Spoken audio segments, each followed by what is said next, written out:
Bom, vamos continuar nossa aula então, iniciando aí pelos carboidratos. Vou botar aqui na forma de apresentação.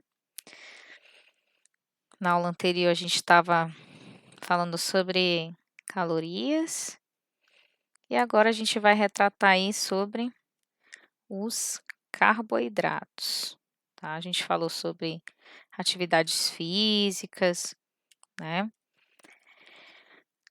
E aí a gente vai para carboidratos. Então, primeiramente,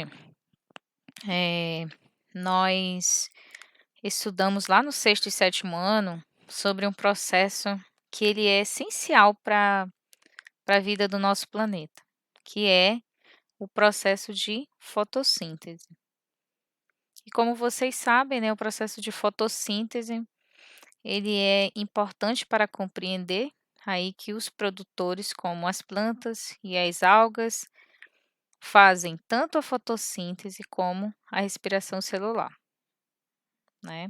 Então, quando eu falar de fotossíntese, eu não estou retratando só, direcionando para as plantas, estou direcionando também para as algas.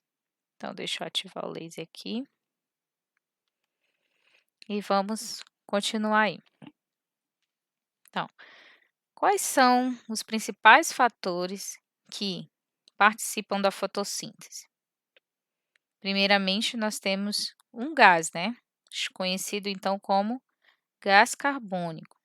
Esse gás carbônico, ele vai entrar aqui nas folhas através de estruturas que eu citei lá no sétimo ano, que são chamadas de estômatos. São aberturas nas folhas. A gente não consegue enxergar a olho nu, mas esse gás carbônico, ele entra através dessas aberturas aqui na folha. E lógico que uma grande quantidade de gás carbônico entra aqui, né, para realizar aí o processo de fotossíntese. Existe outro fator que também participa do processo de fotossíntese. Esse outro fator é água, juntamente com os sais minerais. Então, aí nós já temos 3 fatores aí, tá? Outro fator que contribui para a fotossíntese é a luz solar, tá? E como vocês estão vendo, aqui tem uma substância chamada de clorofila. A clorofila, ela é uma substância presente nas folhas e ela dá essa coloração verde para as folhas. E o que que acontece com a clorofila? A clorofila, ela capta a energia do sol, né? Então, quando os raios solares incidem aqui na folha, a clorofila ela tem a função de captar essa energia solar, justamente para juntar aí gás carbônico, água, sais minerais, para produzir uma substância que vai dar origem aí a várias outras substâncias que eu vou citar aí na frente, que é um açúcar chamado de glicose.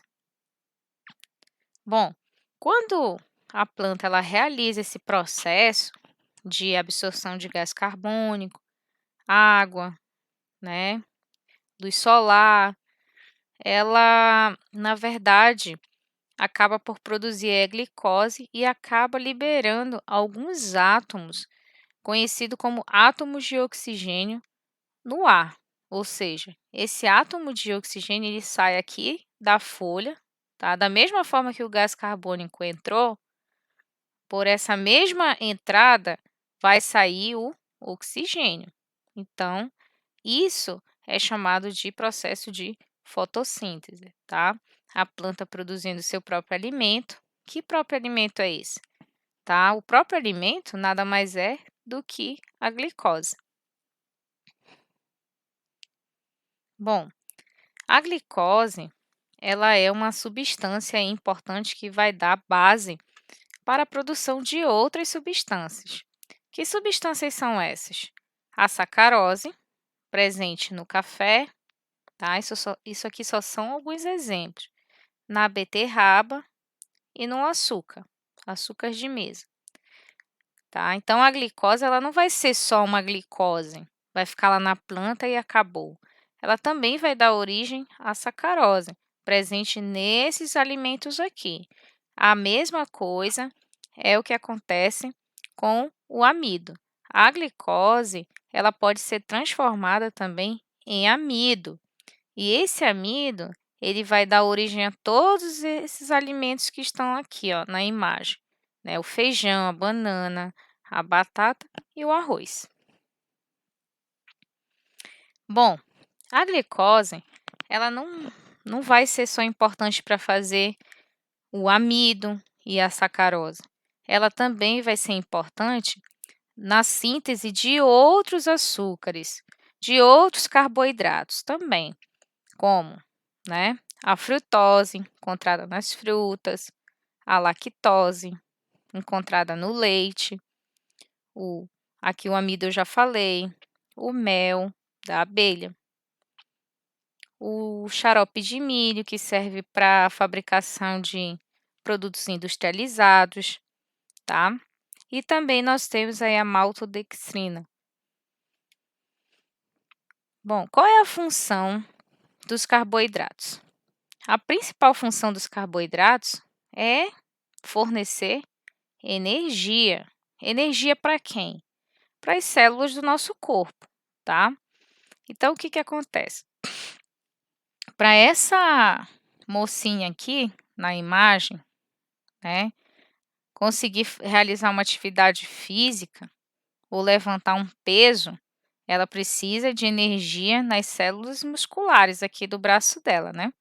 E para ela obter essa energia, ela precisa comer carboidratos. Comendo carboidratos, ela consegue realizar todas as atividades que requerem energia. Essas atividades que requerem energia pode ser qualquer coisa, tá? Pode ser, por exemplo, vou citar aqui alguns exemplos, como estudar, por exemplo. Você está estudando, você está gastando energia constantemente. Até quando você está dormindo, você também está gastando energia, né? Só que de uma forma mais reduzida, mas você está gastando. Se você começa a andar pela casa, a mesma coisa, você vai estar gastando energia. Se você começa a correr, você vai estar gastando energia. Se você se senta para ler um livro, também está gastando energia.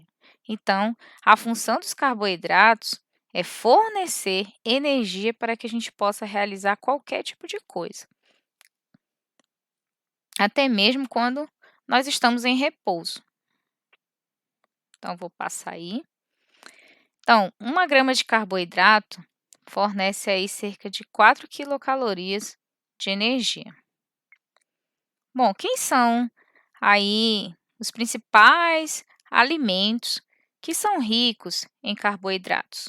Os cereais, né, como vocês podem ver aí na imagem, aqui centeio e cevada, alimentos feitos com a farinha desses cereais, raízes e tubérculos, leguminosas, alimentos que contêm açúcar, principalmente a sacarose. E a sacarose ela veio da onde? Lá da fotossíntese, tá? Tem a glicose se transforma em sacarose e aí a sacarose ela vai dar origem a todos esses alimentos aqui.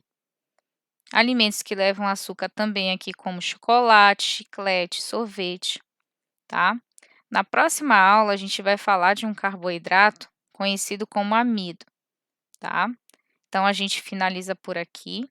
E saibam, então, que se não existisse a fotossíntese, não existiria todos esses alimentozinhos aqui, ó. Ou seja, não existiria glicose, tá? A glicose não poderia originar os cereais, não poderia originar todos esses alimentos que eu mostrei até agora. E na próxima aula a gente vai conversar sobre o carboidrato conhecido como amido.